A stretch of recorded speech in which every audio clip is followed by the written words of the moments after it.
about the kids? They need the structure and their friends. He's been missing his friends and his teachers. The government firms up the plans for mandatory hotel quarantine. A single hotel group is likely to get the contract, and the system could be up and running within the next 2 weeks. Also on the programme, more fallout for top stockbroker Davy over a massive fine. It's been pulled as the main dealer in government bonds. And the explosive Meghan and Harry interview. Who was the British royal who raised concerns about how dark their son Archie's skin would be? Oprah Winfrey says Prince Harry told her who it wasn't. It was not his grandmother nor his grandfather that were a part of those conversations.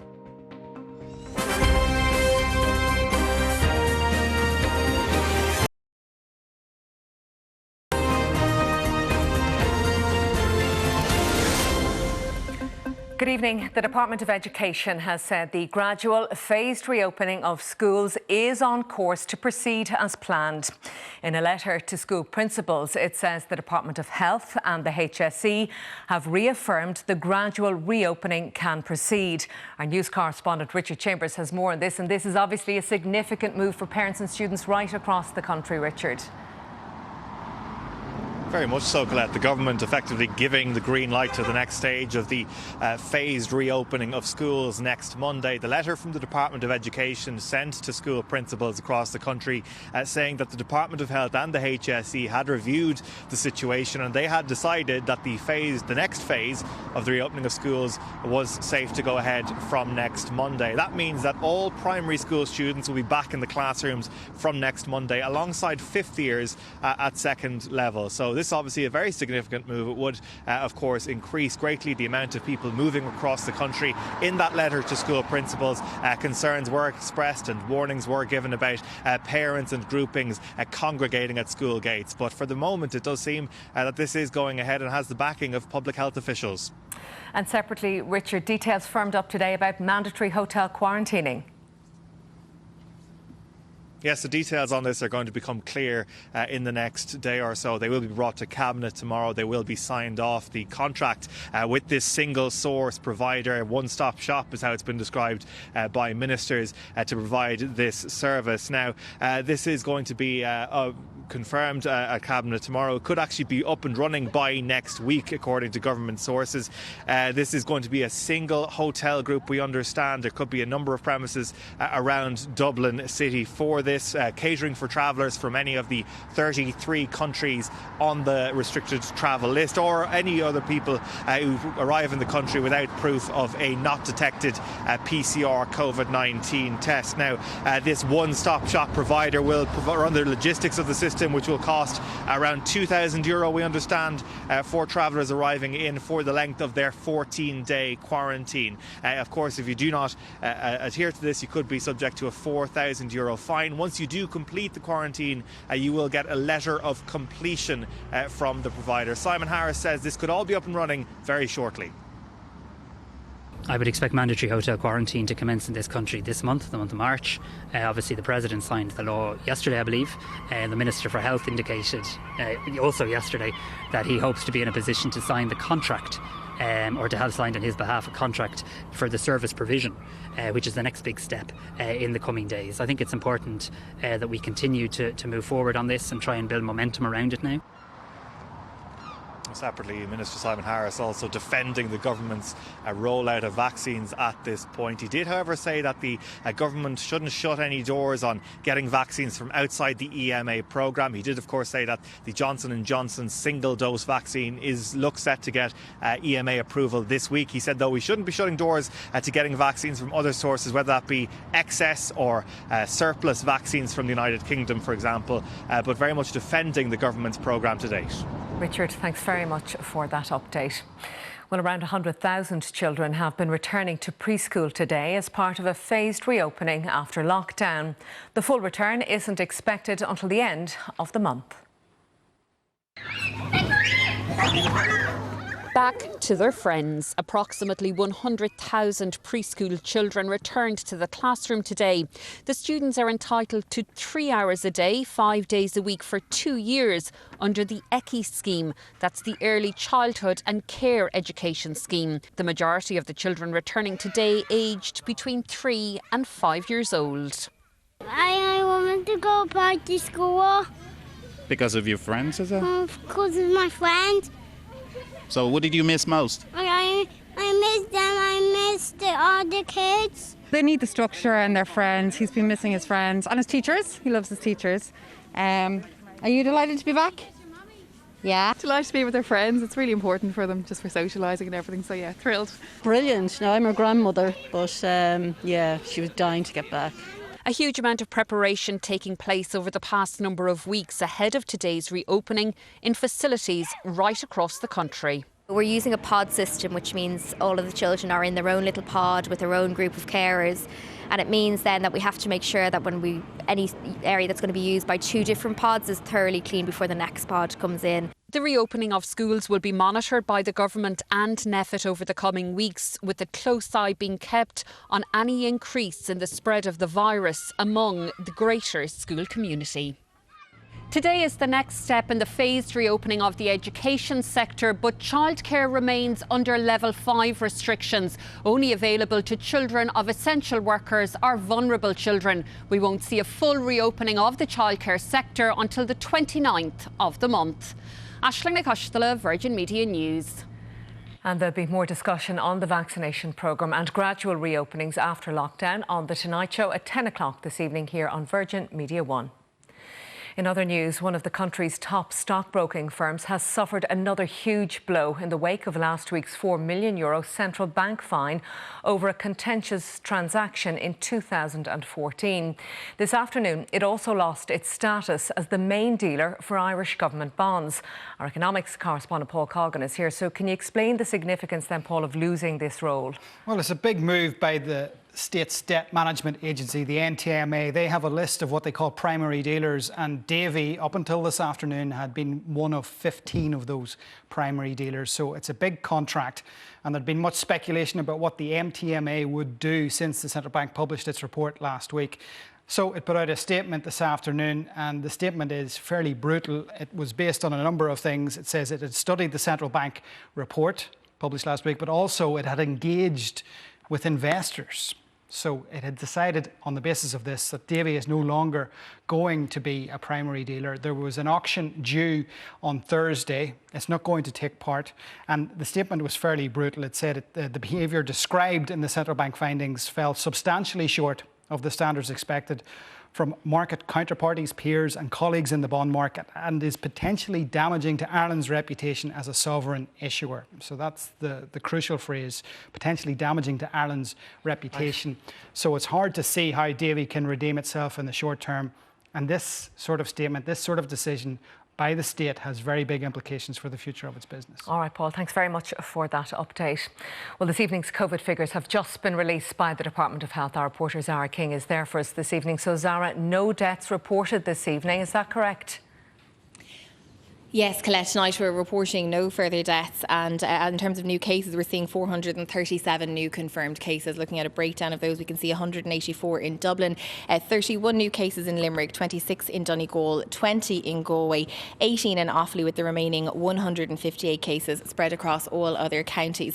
Just scanning through the remarks tonight from the Deputy Chief Medical Officer, Dr. Ronan Glynn, he is pointing to Amórach research, talking about the compliance with key public health measures. He says that 93% report washing their hands regularly, using hand sanitizer, 95%, social distancing in a queue, 93%. So he's talking about these high levels of compliance, but he says levels of anxiety are at 36%, boredom at 38%, and he says that this is understandably high. Also tonight, Colette, we're going to hear from Dr. Cleona Murphy. She's the chair of the Institute of Obstetricians and Gynecologists. She's talking about recommending that everyone of reproductive age should take the COVID-19 vaccine as it becomes available, and we'll be hearing more from her here at the press conference this evening.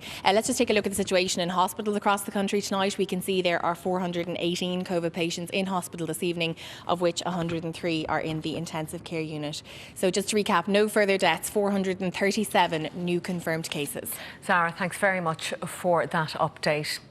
In other news, a man has been jailed for 3.5 years for an attack in Sligo last year, described by the judge as a terrifying, chaotic crime.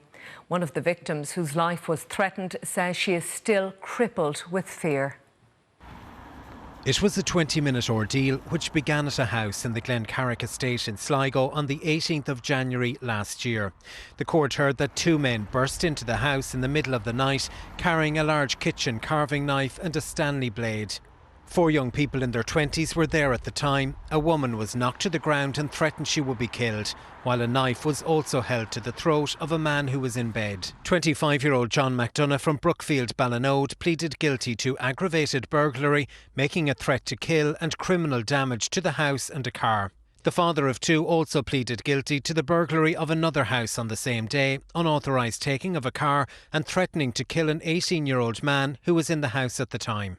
In victim impact statements, the woman said she was crippled with fear, suffers increased anxiety and depression, saying the fear I live with each day is unexplainable. Another victim says he's still afraid to leave the house, sleeps for just 4 hours every night and says he cannot get what happened out of his head. In handing down sentence, Judge Francis Comerford commended the bravery of the 5 victims, describing this as a chaotic, terrifying crime. He jailed John McDonough for 5.5 years, with 2 years suspended for the first offence and 3.5 years for the second offence, to run concurrently. John McDonough's co-accused, his brother-in-law, 18-year-old Calum Sweeney of Garavogue Villas, seen here arriving to court, has also pleaded guilty to aggravated burglary. He's due to be sentenced in November. Paul Quinn, Virgin Media News, at Sligo Circuit Court. A grandmother who once worked at a creche has been jailed for 9 months after pleading guilty to the distribution of pornographic video files of infants. Evelyn Ajay, with an address in Cork, committed the offences on dates in 2019 and 2020. The following report contains details that some viewers may find distressing. The victims were babies, and if the court doesn't protect them, then who will? Some of the words of Judge Olin Kelleher when hearing detailed graphic evidence in the case against Evelyn Ajay. The court heard the 51-year-old was arrested and her mobile phone seized by Gardaí after Google had contacted them to say that people were accessing internet sites seeking child pornography. Today, the mother of 4 and grandmother to 8 pleaded guilty to the sharing and distribution of pornographic video files as well as the possession of images. The court was told the accused's English is not the greatest. An interpreter, however, was not required. Judge Olin Kelleher said the matter was an extremely serious one. In fact, the most serious to come before him today, he said. He then asked if the defendant was 100% sure and fully understood the charges to which she was pleading guilty. The answer was yes. The grandmother's solicitor then said his client had not been aware she received the video clips or sent them on to members of her WhatsApp group. But the judge said he wasn't accepting that evidence and noted how she had sent them on 3 separate occasions over a 12-month period. Prior to being arrested, Evelyn Ajay, who's been living in Ireland for 19 years, had worked at a creche but gave up her job due to severe arthritis. Imposing sentence, the judge said he noted she had no previous convictions and was pleading guilty, but the case, he said, was too serious and did warrant a custodial sentence. Evelyn Ajay, who has an address in Cork, was then sentenced to 9 months in prison. Paul Byrne, Virgin Media News, Cork. A 33-year-old woman who stole €20,000 from her company's social club and company credit card and spent it on foreign holidays and shopping trips has been jailed for 6 months. Dublin Circuit Criminal Court heard Nicola Henry spent the money on an escapist lifestyle and luxury items. Our courts reporter Deborah Naylor has more. Dublin Circuit Criminal Court heard that Nicola Henry joined the Johnson & Johnson Social Club in 2012 and she was secretary of it when she wrote 37 cheques to herself, forging her colleagues' signatures. Employees who were members of the social club paid monthly contributions from their salaries and the company also added to these funds. Nicola Henry received over €17,000 from these cheques, which she spent on holidays to Dubai, Sri Lanka and Australia, as well as spending money in restaurants, on shopping trips and on beauty treatments. The court heard that she also spent over €3,000 using the company credit card. Nicola Henry was the office manager of the Tallaght-based company Johnson & Johnson and was suspended when the thefts came to light. The 33-year-old of Carronay, Kiltoom in County Roscommon, pleaded guilty to 3 counts of theft, 2 counts of attempted theft and 2 charges of making a false instrument between 2014 and 2015. The court heard she was unable to repay any of the money she owed. Sentencing today, Judge Pauline Codd said this money was spent on an escapist lifestyle and on luxury items. But she noted that the thefts were a reaction to the defendant's depression following the loss of her mother. She said that Nicola Henry was at a low risk of reoffending, and she sentenced her today to 2 years in prison, but she suspended the final 18 months. Deborah Naylor reporting. Well, legislation forcing companies to be more transparent about the gender pay gap will come back before ministers this month. The comments from the Equality Minister to mark International Women's Day have been welcomed by opposition groups. Our political correspondent Gavin Riley is at Leinster House. And Gavin, measures like this have been on the cards for some time, really. They've been promised for a long time, Colette. In fact, they've almost been promised for as long as there has been a recognised gender pay gap in Ireland. It's believed that for every €7 that a full-time male employee earns in Ireland, the average female employee only earns about 6. But the gap gets even bigger when you look at weekly wages, because proportionately there are more women in part-time roles. Now, the government is trying to address this in as much as it can, but it says the first thing you need to do before you can address that pay gap is to force details to be published. There was government legislation on this planned for 2019. It lapsed at the general election last year. With everything that's been going on since then, it hasn't been revived. But the Equality Minister, Roger Gorman, today told the Seanad he will be reviving that bill and hopes to have it on the books inside the coming months. I intend to bring legislative amendments to Cabinet in the next fortnight, which will allow the bill to progress to report stage. And I'm committed to enabling the enactment of the bill as early as possible, and I'll be seeking to do so after the Easter recess this year. And I can assure the senators that I view this bill as a priority, so it will languish no more. Now, the Minister promised opposition parties that he would be constructive and take any suggestions that they had on board. One of those suggestions will come from the Labour Party. They themselves had also published legislation to try and bridge this gender pay gap, but they believe that not only should the legislation identify the gap, it should also take more aggressive measures to close it. Our bill put the onus on the Irish Human Rights and Equality Commission. It enabled that to take action, to require employers to publish an equality action plan, and then empowered the Commission to take action for infringement where an employer wasn't complying. And separately today on International Women's Day, the Taoiseach has also been taking part in a webinar with the Women for Election group. Micheál Martin was asked about plans of the Justice Minister Helen McEntee to take maternity leave. She's expected to give birth in May, an unprecedented situation because there is no provision for maternity leave among elected officials, and there's never been such a situation in Cabinet. Micheál Martin did say that matters are still being worked on, but he is committed to not forcing Helen McEntee to resign from that position in order to provide her for the time to be with her new child. All right, Gavin, thanks very much for that. Now, coming up next on the news at 5:30, the bombshell interview. Meghan and Harry pull no punches in their tell-all with Oprah. And Keith Earl signs a 1-year contract extension with the IRFU.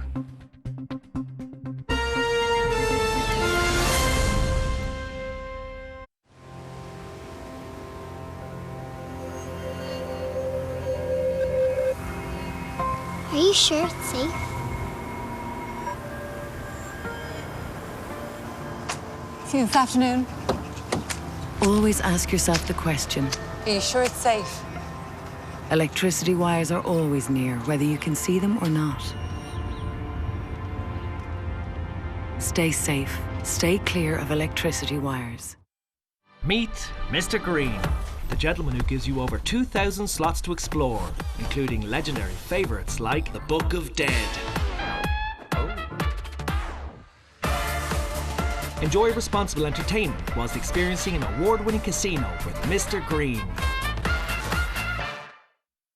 Look who's back to tell you about Quote Devil's incredible insurance deals. Yes, you're on live TV. Home and contents insurance is now reduced to only €199, including accidental damage. Whoops. And you can get a quote in just 60 seconds. Car insurance starts at only €325. And we're specialists in young driver car insurance, cover for those with convictions or previous claims. 40% of people who call to better their car, van or home insurance renewal become our customers. So call the Quote Devil for one hell of a quote. Thank you very much.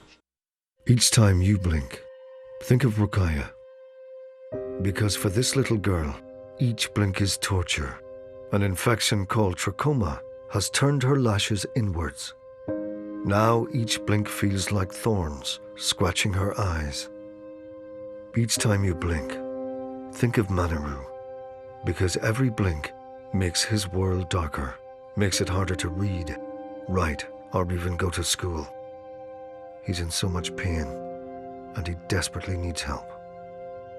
Just imagine what it's like for a child when each blink is agony, to lose your sight and face darkness and pain. Please, will you do something amazing to help them?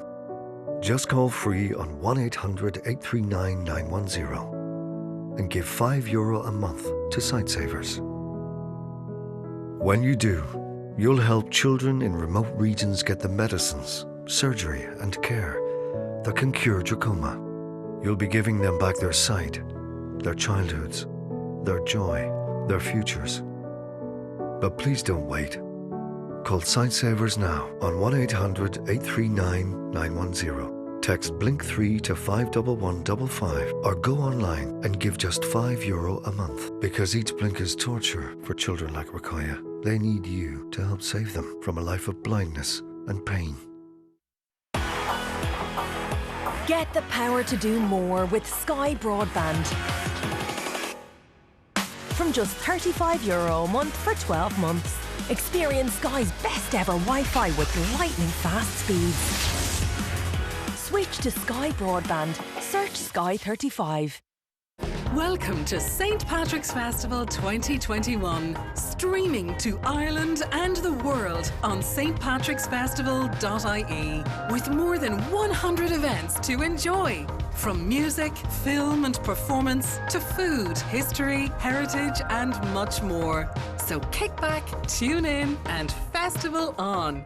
Join us this March at stpatricksfestival.ie and on the Oireachtas TV channel. From behind the gates of the Guinness Brewery, our brewers dreamt up something extraordinary. Hop House 13, a great tasting lager, brewed with Irish barley for a full flavour and a crisp, refreshing taste. Hop House 13, more taste, more character. You're welcome back to the news at 5:30. A reminder now of the top story this evening. The Department of Education has said the gradual phased reopening of schools is on course to proceed as planned. In a letter to school principals, it says the Department of Health and the HSE have reaffirmed the reopening can go ahead. Oprah Winfrey has said Prince Harry told her the Queen or Prince Philip weren't the British royals who raised concerns about how dark her son Archie's skin would be. The question over skin colour was one of the explosive revelations in the Duke and Duchess of Sussex's interview with the talk show host. It was broadcast by the CBS network overnight. The Duchess also spoke candidly about her own mental health and that she didn't want to be alive anymore. Prince Harry revealed he's been cut off financially from the royals and his father, Prince Charles, has stopped taking his calls. Die Bombe ist geplatzt. Das Interview von Harry und Meghan. Prince Harry et de sa femme Meghan sont graves. Dominating headlines around the world, the interview trailed as a blockbuster, delivered many more bombshells. Covering wide-ranging topics, the couple's first interview since stepping down from royal duties aired in the US overnight. Meghan spoke about the royal family deciding not to make Archie a prince and alleges that when she was pregnant there were concerns and conversations about how dark his skin might be. However, declined to say who raised the concerns, as that would be very damaging to them. Meghan also revealed at one point while pregnant she had suicidal thoughts, saying she just didn't want to be alive anymore. Talk show host Oprah Winfrey today said that neither the Queen or Duke of Edinburgh were involved in discussions about the skin tone of the couple's child. He did not share the identity with me, but he wanted to make sure that I knew, and if I had an opportunity to share it, that it was not his grandmother nor his grandfather that were a part of those conversations. During the interview, Harry said he felt trapped by royal life and was surprised that he was cut off financially last year. He claimed his father, Prince Charles, had stopped taking his calls at one point after leaving the UK. He also said he felt his family did not support Meghan, who acknowledged her naivety about royal life before marrying the prince.